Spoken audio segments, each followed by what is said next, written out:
Hey there.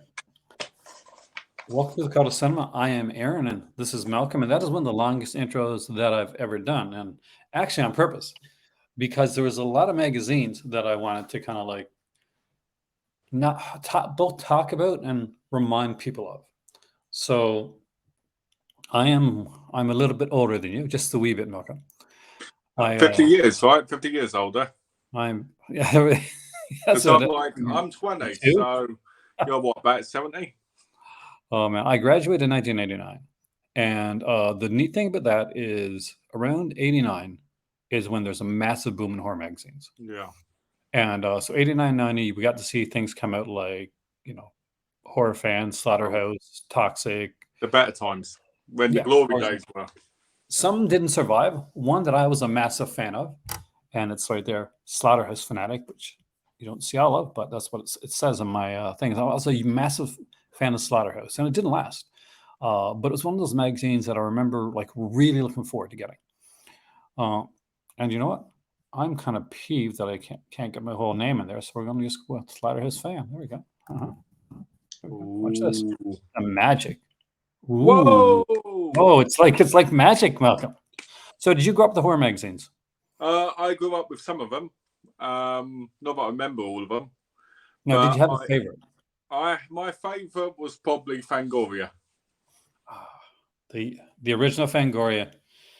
I got a couple here, which I'll actually show off right now, because and here's the thing: when Fangoria went under, I was working a lot, and I wasn't keeping up with things, so I had no idea that Fangoria had gone under. So what happened is I went to my local comic shop, and they had a couple older Fangorias there, and I picked them up, not realizing I already had them. But it'd been so long since I bought a Fangoria. I was But you just thought there were new ones. Yeah, I thought they're new ones because they're on the rack, right? Yeah. Uh, but I got the one with Hannibal with Mads Mikkelsen. Love the cover. I wish this show would have got a good ending, would have finished it, right? Because I don't think. Well, it was supposed to originally have 5 seasons. Yeah, and he took it off because they're going to bring in Clarice, and that show went for a season and got canceled. Yeah. And this one here, this is a neat little one. It's different. Oh. It also had Zipper. It says it had posters, and maybe it did, but I can't remember the posters on this one. I know it did. But anyway, so from when my dad watches this, there's a little article here in Jaws 3D. Oh. I growing up in Canada, well, I was a massive fan of Rue Morgue magazine. I thought that Rue Morgue out Fangoria, especially when Rue Morgue came. They were hip, right? Yeah. They were the kind of magazine to go with. And just give people an idea, because we're going to go over some covers. I got like a video that I'm to show you guys. There's this wonderful Phantasm cover. Oh, that's lovely. It's beautiful. And you guys know I'm a massive fanatic when it comes to Phantasm. But what's also really cool, and here's one here for American Gods. Oh. Are the ads. I love the ads. Yeah. So on the back here is a Severin. Oh, I used to love them because you used to find out about things you never would have heard of anywhere else. That was so cool. Like Famous Monsters were incredible for that too. Oh, by the way, every October they did this really thick issue. And they always picked like a different. I might as well say this while you're talking about that one. I don't know if you remember when Horror Block was around, they started off with Rue Morgue magazines, 3 every month, innit? And then they replaced it with the Fangoria magazine, right, later on. But they used to, every October in the Horror Block, you'd get one of those big thick books like that one. And I remember it was about, I think it was like the top 500 horror movies or something, because it was a blue cover. I remember that. You remember that? Yeah, it was that, and that was a pretty good read. And I really enjoyed that. And I was sad when Horror Block died, more so because of the magazines. There used to be like Rue Morgue. I'm not sure if they still have, but they used to have like an app on the iPad, and you could go and you could download like 2 or 3 like of the magazines for free to read. Give you an idea. Oh, I'll have to look that up. Horror Hound was another one that I used to like. Did that go under? Oh no, they're still around. What was good about Horror Hound is he would often like do these like articles on like movies, like nice. physical media releases, and they did things like they would choose companies like Arrow or Yeah. so Horror Hound is how I found out about Arrow. Now this one's neat because this one is a double cover. So this is the new iteration of MS23K, and here is Joel. Oh, I love it when they do that with comics as well. And here, by the way, it's a triple cover. I forgot. Whoa! Is there another cover underneath that one? You know, do you know what? I think this may be as I've read this through. This may be the first time I realized it was 3 covers. Oh no! Yeah, for real. And Horror Hound did this one on Del Toro, which I like. And there's no extra covers. That's a lovely. That it would have been great if they had done. It is so good. Like they put out such great stuff. I want to go over some of the magazines here. I want to get your input, like your thoughts on some of these here as I put them up. Right. Some of these are ones that you're probably going to remember. Yeah. And we'll start off with Famous Monsters of Filmland. This is kind of the OG, the one that I started it all. That's when they talk about the more original movies as well, wasn't it, originally? Oh, yeah. I mean, like, this is the one. Now, this one, Malcolm, it's a shame my dad's not here because this is when I found it through my dad. When I used to go visit my dad, there would always be Famous Monsters of Filmland magazines, like, lying around the place. And there was one. And I think I took that one. And it had Lon Chaney on the cover from London After Midnight. And it freaked me out. It scared the hell out of me. Give me nightmares. What magazine? Oh, yeah. Like Basil Gogo was the artist for Famous Monsters of Film, as a cover artist. And his art was incredible. But if you ever look up the London After Midnight one, it's... To be fair, it does look like she's staring right at your soul. That's such a creepy design for vampires, especially when you realize when you see the movie. Well, you see the stills of the movie because the movie's actually lost to time. But if you buy the Lon Chaney set, the TCM put out, you've got like a reproduction still thing of the film, and you realize exactly the twist behind that film. So what's your thoughts on Famous Monsters? Are you have any well, from what I remember, because I read a few of them, mostly years ago, was they had great articles in them, and I used to enjoy reading more on the older stuff because I always found it interesting, the production of the film and how they talk about how they were and what was going on, and people's thoughts on them. Forey was famous for the puns. There were so many like puns and jokes, and just like he was a king of the dad joke. Yeah, definitely. Because you'd have that article, the part of the article where they'd show a picture still from a monster movie, and there'd be like some kind of like silly, wacky, groan-inducing joke. I used to love that and hate that at the same time. Sometimes it actually made me want to because often it'd be like I'd wonder what the movie was. Yeah, because you just have the still, and there wouldn't be it wouldn't tell you what the movie was. So it could be from Ghost of Frankenstein. It could be from one of the early ones. You just know until you actually came across it.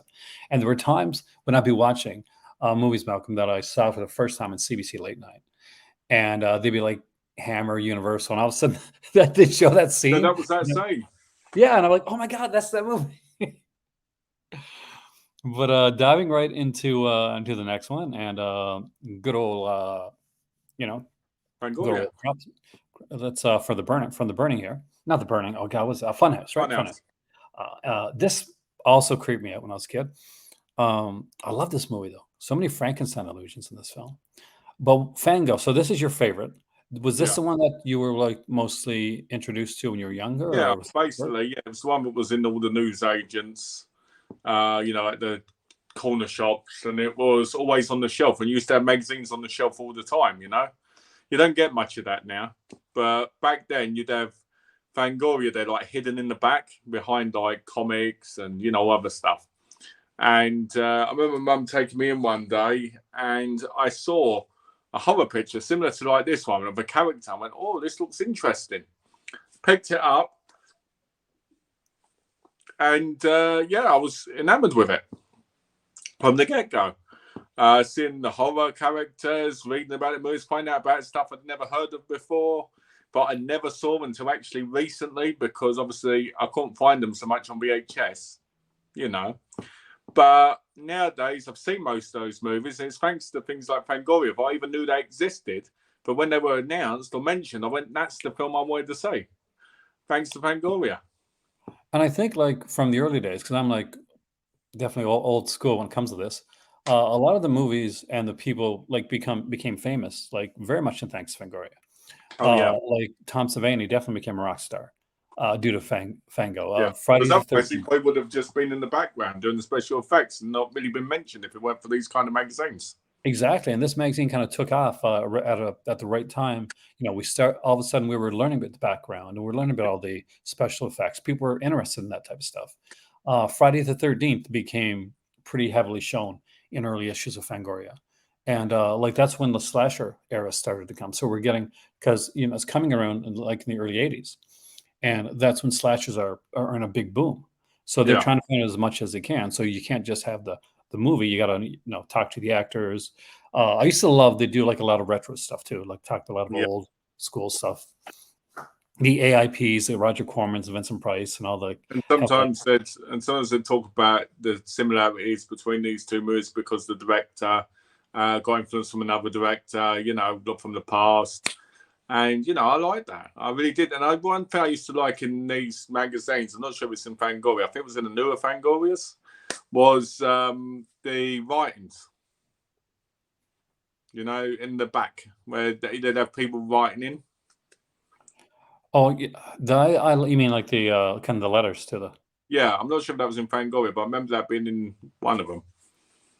Oh yeah, there's letter. They did the letters to that, like even in the early Fangoria.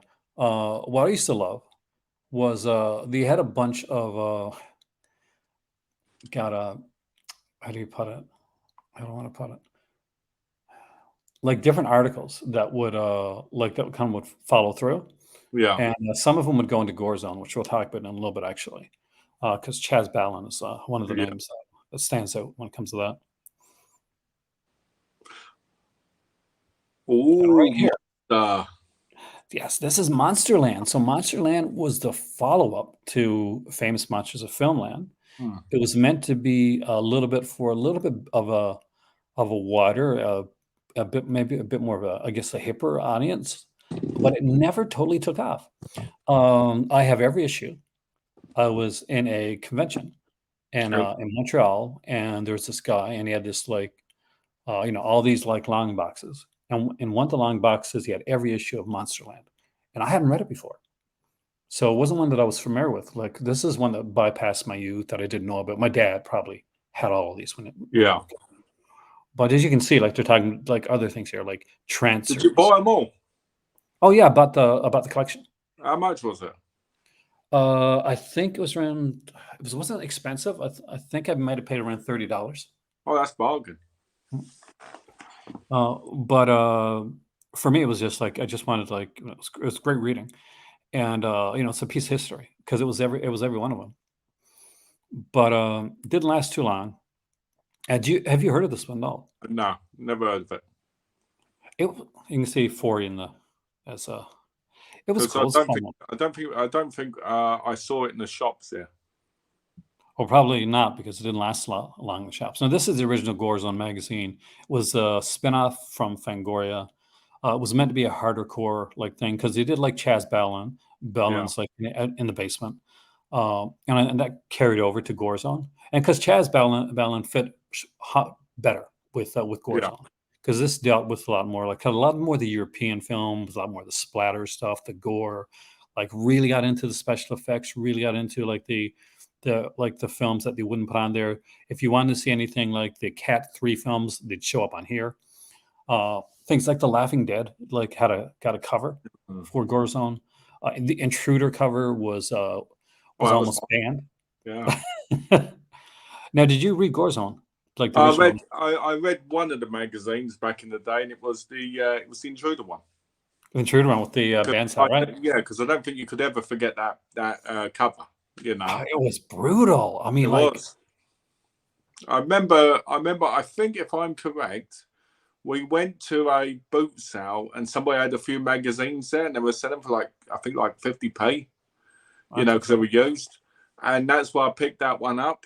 Well, my mum picked it up because I pointed to it, and I remember reading it with her, you know, and it's good. I liked it, but I don't remember much about the inside so much. But I remember enjoying the magazine itself, and I remember wanting to keep it pristine, that cover, because I just liked it so much, you know. Did it still have the poster on the inside? Because Gorezone had massive big poster on the inside. No, I didn't. This is how much I didn't even know what Intruder was before then either. So when I watched it years later, I was like, oh, okay. Now there on an episode of our horror challenge, we actually talked about the Sleepaway Camp franchise and Renee Estevez, who from Sleepaway Camp 2 is also, one of the stars of Intruder. Yeah. But what's neat here, this is how much of a horror geek I was in college, by the way. So you see this one here. This one had a poster in it of Leatherface, like holding the chainsaw, the big chainsaw, kind of the Excalibur type of chainsaw. I had that on my ceiling. On my ceiling in college. Hold on. I'm sorry, we've got to watch it. So young Aaron would basically lay down, right, like this, looking at the ceiling, going. Now it's college, so this is not high school. Okay, in college then. And college is very different for young Aaron. You'd be sitting, so you'd be laying there, right, like this, and you'd be looking up Leatherface. You go, oh yeah, rev that chainsaw like I am, huh? Hey. I rarely got to look up ceiling. College is. I love college. No, actually, in all seriousness, though, yeah, I did. I had the Leatherface up on my ceiling because I don't know why, and I had cheerleader camp, like the actual full poster, on my wall. I was a massive horror fan. I had like horror magazines all over the place. I have no idea how the hell did I ever get a date, Malcolm? How the hell did that ever happen? It's a mystery to me even now. I don't know, man. What I like about this cover is it looks like the Valentine's Day cover. Well, this one here? Yeah, it looks like Valentine's Day cover. Like, there's Leatherface. It's like, oh, you can pick me on a date, and you've got Freddy Krueger in the background going, "He's all mine, bitch." Yeah, one of those like dating shows, right? Yeah.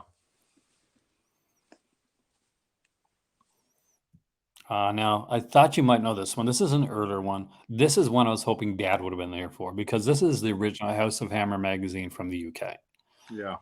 This is not the one that came out in the 90s that Marvel put out, but this is one that would come out on your side of the state. Did you ever read this? Did you see these? It was very popular it was very popular, and I read them after they were released. Some of them. Because I would find them, and they were extremely good. What I liked one was they tell you about future titles coming out. It would talk to you about the titles that had come out. It go in depth on them, which made you even more excited, to read them. What was always crazy with this one and with like Fangoria too. Remember when they talk about like movies that were coming out? Yeah, they would never come out. He'd be so excited about this movie coming out. Well, that's because I'm pretty sure that's the thing. It was the things like these magazines that made you find out about movies that sounded awesome, but never came out, but only you'd know from looking at these magazines at the time. Yeah, exactly. It's like if you're a comic book fan, you were like Wizard Magazine or one of those, like Hero Magazine. Like, oh wow, I can't wait to see this movie looks fantastic. James Cameron is doing Spider-Man. That's gonna be great. With Nicolas Cage, Schwarzenegger's Doc Ock. Crazy. Absolutely crazy, but I did like this. I did like this a lot. This magazine, and I thought it was well worth the money as well, because we paid, I think, a couple of quid for like a few of them, and this was obviously used because we had like there was in our local shopping centre at one point there was like this kind of comic / magazine guy that would be selling them. Oh, nice. And he'd have this type of stuff.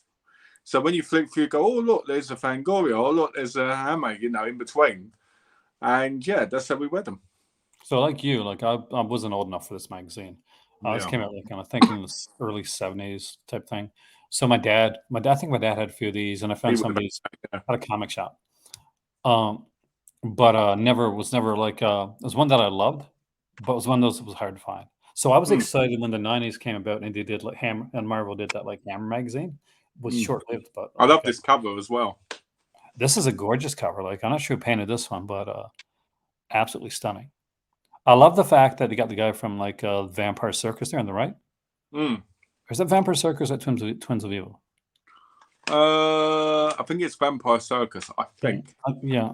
I like that. I like that it's either Fu Manchu or no, it would be Fu Manchu because it's Hammer, isn't it? It'd be Terror of the Tongs. Terror of the Tongs, yeah. Yeah, and then you got the reptile up there, and obviously we've got Dracula. The only one that kind of looks a bit off to me is the werewolf one. Yeah, it looks really goofy. It looks like he should be in the Teen Wolf animated series. Which is so weird because the reptile one is like on point. Yeah, and so is the Christopher Lee one. Christopher Lee one's fantastic. Now, do you remember Toxic? This is a short-lived one. Yeah, my mum won't let me read this because she said it was toxic. I had all the issues of this one here. One of the issues is pretty well known in horror cycles because it had a cover from Freddy's Nightmares, and it was done in a way that the urban legend was that because it used green and red colors, that if you looked with glasses, it would be 3D, which it wouldn't. But it was kind of like it was known for that. Like that's probably the most famous thing about Toxic Horror is that cover. Aside from that, at the bottom. Oh yeah, at that time, Malcolm, if you've put out a horror magazine, Freddy or Jason had to be somewhere on the cover. Especially if it was like if you're not Fangoria, you're not taking chances. So like, oh, Nightbreed, well, that's a really nice thing. But don't forget to put Freddy on the cover. Almost every one of these, man, had like Freddy. Poor Michael being forgotten. You got a few too. But diving right in after that, here's one that I remember was Horror Fan. Actually, this was a good read. I used to like this one a lot. This one came out, and this is where you do see Halloween 4. But Halloween, we can see Michael right there, in the kind of in the B-roll on the But I actually like this one. They did some nice stuff, and I had all the issues of this one too. And again, this was another one that got canceled because this is pre-internet, so the only way you knew that these things got canceled was basically you just went to the store and all of a sudden they stopped showing up. So eventually I asked, I'm like, so where's that magazine at? Like, oh no, they stopped. I miss those days where you could subscribe and enjoy it without, you'd get excited to go in the store. Man, true story about this. My girlfriend was hired for the cover. As you can see, right there. The main girlfriend, that's my ex-girlfriend right there. Oh, she's quite the charmer. She is, and trust me, she was a lot more vicious than looking in that picture. Oh man, I remember like this period, like Halloween 4 was everywhere because it was like the return. And as you can see, Malcolm, look up there at the top. Yeah, got to put Freddy in there somewhere. Oh, there he is. Freddy had to be on all the covers. Oh, and you've got Elvira there as well. Yeah. Although, like you think would be a more larger, different, like wider picture. Yeah, better up Boston. Not. Now, here we go with Rue Morgue magazine. I love this cover. This is why I put this one here. This is from American Werewolf London. This is the Canadian Fangoria. It's had a lot of good editors. I would say for me, it's gotten back to its glory days. What's really unusual, and I'm not sure if there's any correlation at all, but Jovanka was the first real editor that really stood out for Rue Morgue magazine for me. And before that, it was okay. Yeah. But what really pissed me off was they did a cover story on Friday the 13th, right? Yeah. And I bought it as a Friday 13th fan. I picked it up because I'm great. They're going to do an article on Friday 13th. And they lampooned and made fun of every aspect of Friday 13th. It was so disrespectful. I'm like, you're literally selling this magazine on the premise that Friday the 13th is going to be in it. And you're going to make your money this month because of Friday the 13th fans. And you're going to literally like make fun of the series and the fans. That's what you're going to do. That is your choice. So I actually stopped like buying for a bit. And I think when Jovanka took over as editor, I started buying again. And the new editor is Andrea Sabatza. Sabatsa, I think that's pronounced, and she's really good. It seems that the two female editors for Rue Morgue, it's been the best runs. And whoever was the first editor, not that he was bad, but he got my ire with the Friday the 13th. Wow, that's crazy. I mean, I'm a massive fan of Rue Morgue, and I still buy their stuff now. But I almost stopped buying it.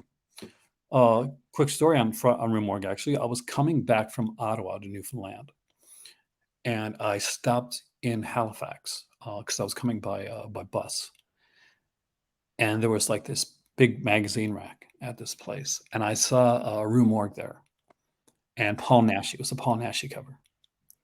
And I thought about my dad. I immediately thought about my dad. So I had to pick it up. So I picked it up, brought it home, like gave it to my dad when I first saw him, actually, when I first came back to Newfoundland. And it was a bonding moment. Do you have any Rue Morgue stories? I used to go to Halifax all the time because they've got a bank. I used to walk in there, so I'm glad I've been to Canada a few times by just walking in the bank. I remember Rue Morgue. Rue Morgue was in the horror block, as I said before, and it was all right. I used to skim through it now and again. If I was bored, I'd look and see what the guys said. I like the retro articles, and I like the whole what's coming soon. I like all that stuff. And, I like some of the interviews with, previous actors and stuff. And it's a decent magazine. They've all got their own little taste, do you know what I mean, of greatness in some way or another. And that's what I liked about them. One of the things I liked about Rue Morgue that kind of stood out was you'd have this like kind of just small article talking about real horror. Like where there's like Salem witch trials or like different like serial killers back in the day and murders and like just really kind of weird, odd kind of like facts, and just something that made it stand out. I also liked the article in one where they were talking to a woman who's marrying a zombie doll. They used to do a lot of like kind of strange articles like that.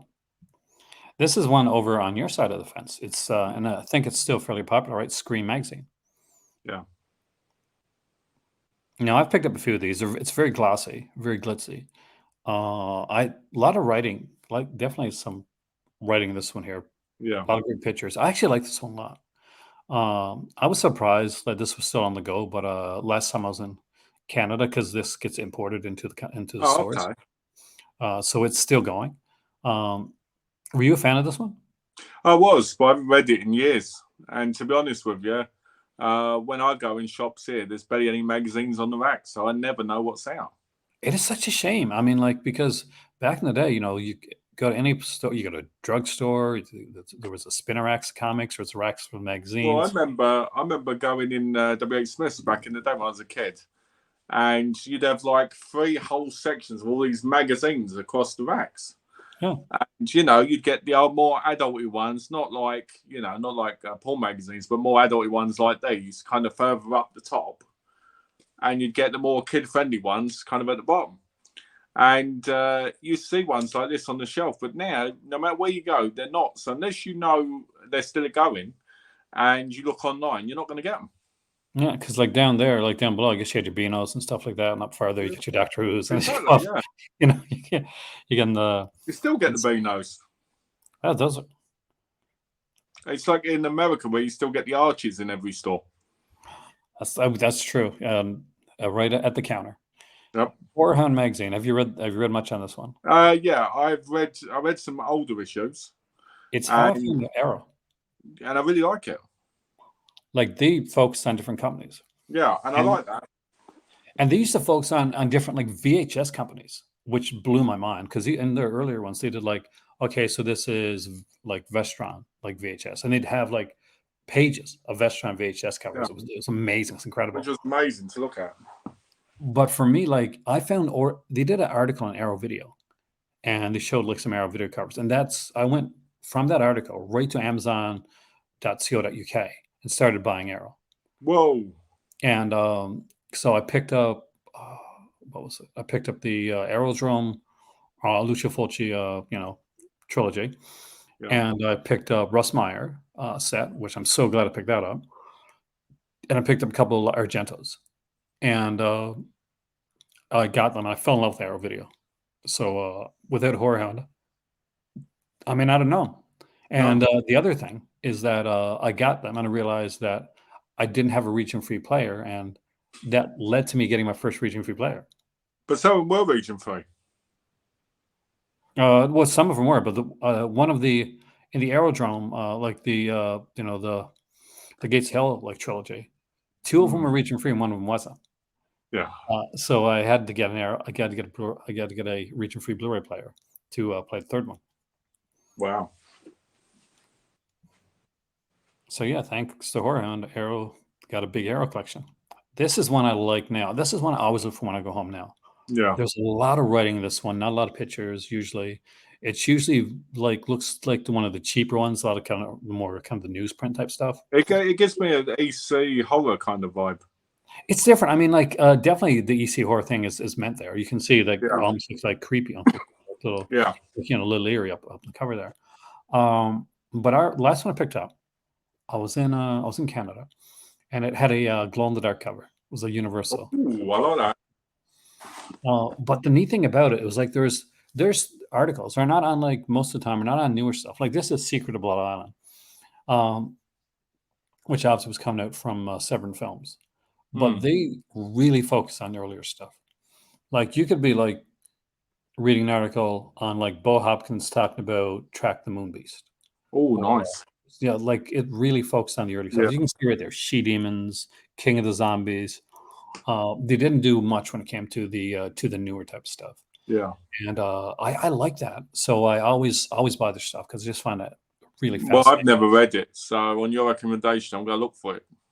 And here's the last one. This was my favorite.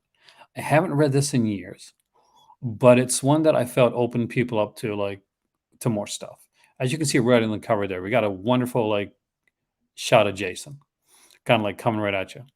And it's kind of reminiscent, and I don't know if this was done on purpose. There's a scene in Friday the 13th, Part 5, where near the end of the film, they show a newspaper article, right? And on the newspaper article, it's got Jason, a picture of Jason. He's kind of like coming out a bit. And like, who the fuck took that picture? Yeah, that's what you got to wonder, wouldn't you? You got to wonder, like, who took that picture and did they survive? Yeah, because it's not a drawing, right? It's a picture of Jason. Yeah, that's weird. But this was a really nice cover. As you can see right there, Japanese horror. It's one of the articles there. Of course, Freddy spills the beans because, of course, Freddy. But I really like this one. I think this is the one that used to have a comic strip in it about this this dog, this kind of pit bull that would like just massively like slaughter people in different ways. It was just a one page comic strip. It was really funny. Is this still? No, this didn't last a long time at all. Actually, this was again one of the shorter ones, like Horror Fan and Toxic. But this was by far my favorite out of all of them, and I don't have any. I haven't had any for years. We need to rectify that. You need to get some when you get to Canada. It's hard to find. I mean, like I've been trying for a long time to find them. I've even gone into like secondhand bookstores and stuff. I've looked online, but eventually I'm sure I will find them somewhere. I just don't want to go the eBay route when it comes to. You know what I mean? Stuff.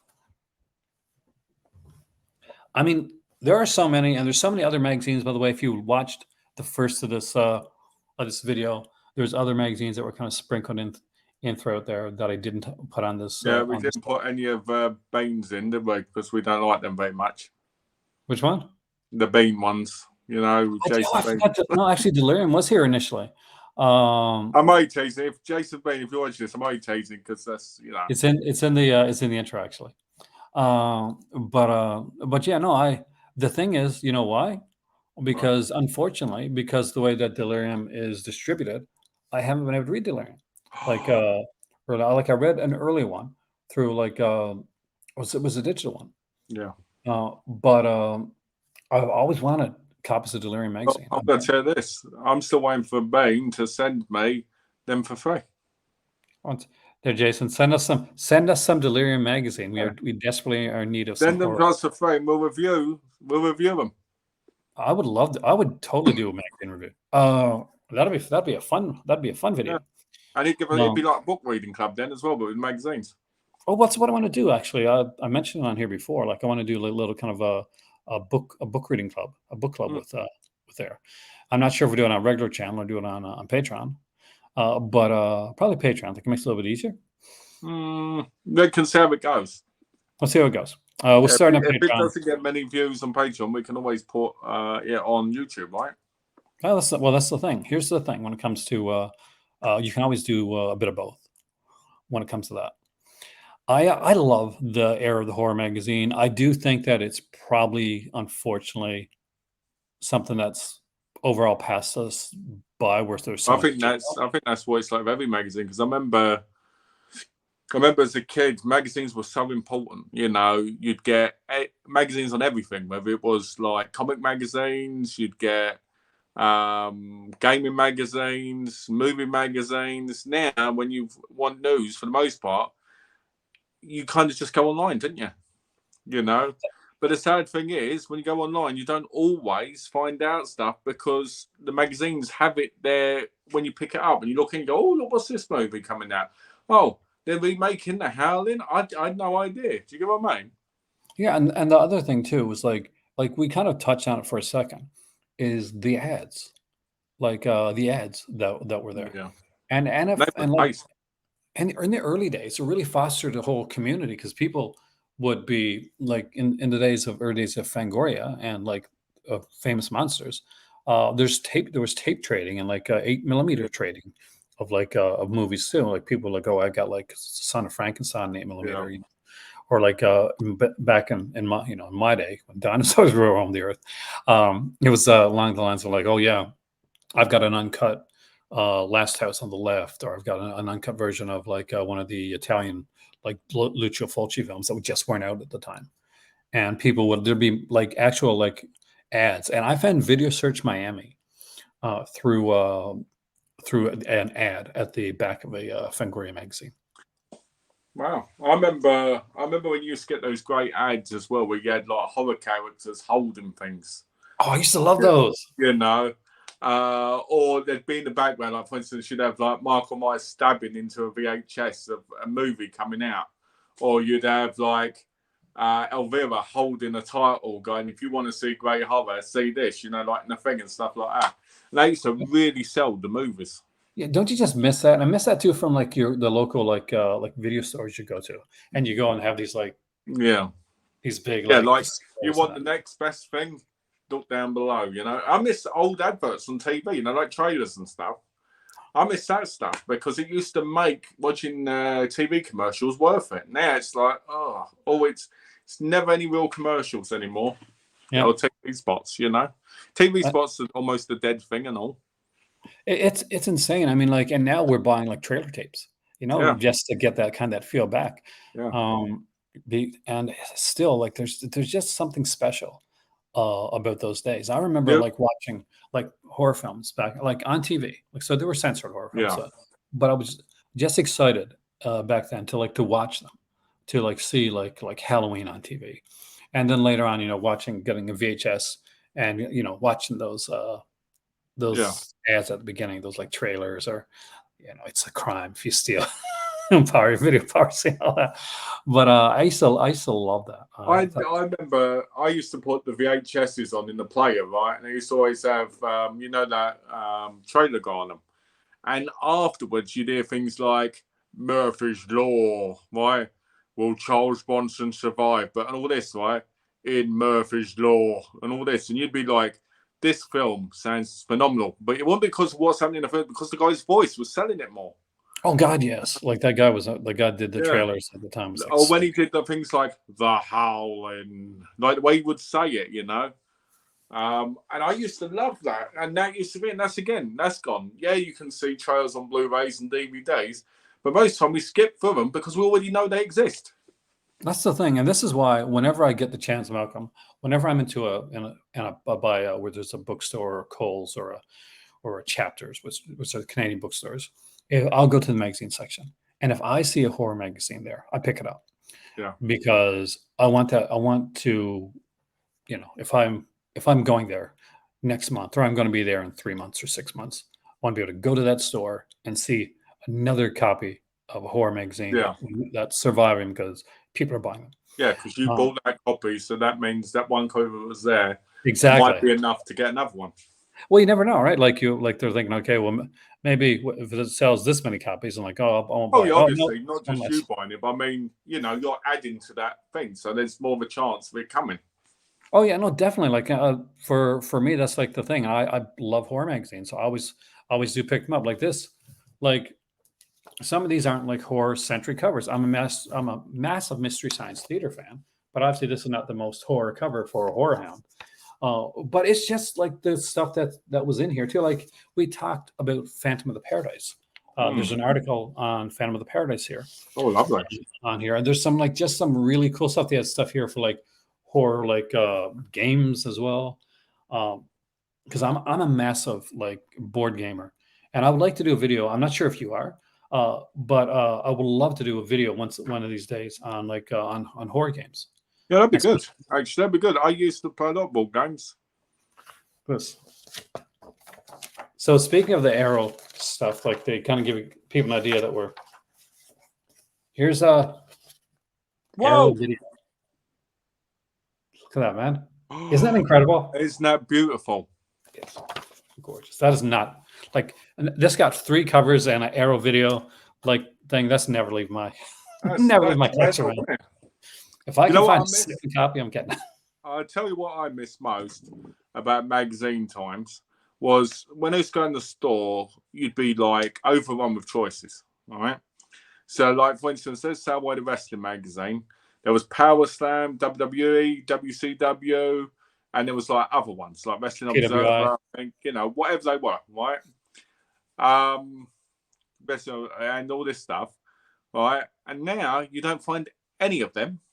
Right, and it's the same with the horror magazines. There used to be at least 6 or 7 on the shelf, and you go, "Oh, I can't afford all of them. What one am I going to get?" Same with game magazines when it used to come with the demo discs. That used to be the most exciting part. Xbox and PlayStation had those ones. Yeah, and that was when they were like £3.99.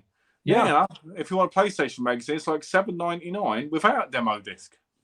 What killed me? I used to love the demo disc, but one thing I will say is they would put all these like titles, like game titles, on the discs, and you put the disc in your Xbox, and you're getting ready, and like, okay, and you're playing one. I'll get the not so exciting ones out of the way first, which is what I always do. Yeah. Like now I'm going to play this one right here. This is Tony Hawk, and it was just a video. Like there's no like demo aspect. It's always just like here's a video of like somebody playing the stage. I want to play the damn game. That happened with me with Shenmue 2, I think. Yes, I had that one. Yeah, I put it in. I was like, oh, it's gonna be fun. And all of a sudden, Shady Walker went, okay, it's just a cut saying, oh, done. Yeah. So that was for PlayStation, right? No, Shenmue was on the Xbox. Oh yeah, okay, what? So I had it. But I used to love the Shenmue games. Too bad Shenmue 3 didn't turn out as Shenmue 3 was horrendous. We'll talk about that actually in a gaming one, which we should actually do. We should do that. But I want to thank everybody that joined us here tonight. It's just a little slice of the horror magazines because they're a lot of fun. And if you've been here and you're watching this, like, share, subscribe. If you're a Patreon member, thank you so much. If you're not a Patreon member, we got a lot of stuff coming up in the month of October. A lot of lives, a lot of videos. The Halloween Horror Challenge is really ramping up. There's some really cool stuff coming there. We got Malcolm and my dad in for those videos, and there's been some play-by cover challenges, been some sexy stuff there as well. So there's a lot. And if you join our Patreon, you might see a little bit of busts. So much good stuff to see. Thank you guys for joining us, and I'll see you next time right here. Take care, guys.